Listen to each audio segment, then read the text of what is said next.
నమస్తే. 'Harihara Veeramallu' cinema release సందర్భంగా పవన్ కళ్యాణ్ గారి ఫ్యాన్స్ కొంతమంది అక్కడ రోడ్డు మీద ఏదో ర్యాలీ చేస్తూ ఉంటే కారుమూరి నాగేశ్వరరావు గారి వైసీపీ నాయకులు కారుమూరి నాగేశ్వరరావు గారి ప్రచార రథం ఆయన కారు ఆ రోడ్లో పోతున్నాయంట. పోతుంటే వీళ్ళు ఆ కార్లు ఎక్కి అడ్డగిచ్చి ఆ కార్లు ఎక్కి తొక్కారు, ఏదో అల్లరి చేశారు అంటున్నారు. అది మాత్రం 100% తప్పే. దాన్ని ఎవరు సమర్థించరు. ఈవెన్ పవన్ కళ్యాణ్ గారు కూడా సమర్థించరు దాన్ని. ఎందుకనంటే అలా చేసేది పవన్ కళ్యాణ్ గారి సంస్కృతి కాదు. అది పిల్లలు ఏదో చేశారు, అది ఎలా చేశారనేది తప్పు. వాళ్ళు ఏదన్నా అతిగా ప్రవర్తించుంటే వాళ్ళని ఖచ్చితంగా ఖండించాల్సిందే, అరెస్ట్ కూడా చేయొచ్చు, దాని తప్పేం లేదు. అందులో జన సైనికులు అయితే కాదు, వాళ్ళు ఫ్యాన్స్ అయినా ఇంకా ఆయన అభిమానించే వాళ్ళే కాబట్టి ఇంకా తప్పదు అది.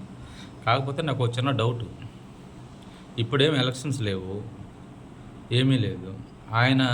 వాళ్ళు ర్యాలీ చేసే రూట్లో ఆయన ప్రచార రథం ఎందుకు వచ్చింది? ఆయన కారు ఎందుకు వచ్చింది? ఆ రూట్లోనే ఎందుకు వచ్చింది? వాళ్ళు ర్యాలీ ముందు చేస్తున్నారా, లేకపోతే ఈయన పోతూ ఉంటే ఈయన కావాలని ఈయన కోసంగా వాళ్ళు ర్యాలీ తీసుకొని వచ్చారా? చిన్న డౌట్, అది కొంచెం క్లారిటీ వస్తే నిజంగా వాళ్ళు ఆ విధంగా వాళ్ళు పోతూ ఉంటే అసలు ప్రచార రథంతో ఇప్పుడు ఏం పని? మెయిన్ అసలు అది కావాలి ఫస్ట్. నమస్తే.